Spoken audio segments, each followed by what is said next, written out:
না, আলহামদুলিল্লাহ স্টার্টটা আমাদের খুবই ভালো হয়েছে। আর যেহেতু আমরা কালকের ম্যাচটা উইন হয়েছি, এটা আমাদের জন্য একটা পজিটিভ সাইড। যেহেতু আমাদের এবছর ওডিআই অনেক বেশি ম্যাচ এবং আমাদের র্যাঙ্কিং এর একটা ব্যাপার আছে। তো যেহেতু স্টার্টটা ভালো হয়েছে, খুবই ভালো লাগছে। হ্যাঁ, অবশ্যই আমি বেশ কয়েকদিন ধরে বোলিং নিয়ে অনেক কাজ করেছি এবং হ্যাঁ, অবশ্যই মাঝখানে একটু বোলিংটা নিয়ে একটু স্ট্রাগল করছিলাম।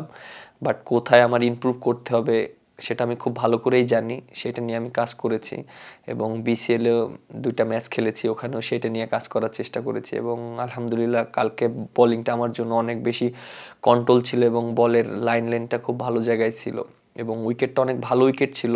এই উইকেটে যদি লাইন লেন্থ মেনটেন করে না বল করতে পারতাম তাহলে হয়তো রান হয়ে যেত, উইকেটও বের করতে পারতাম না।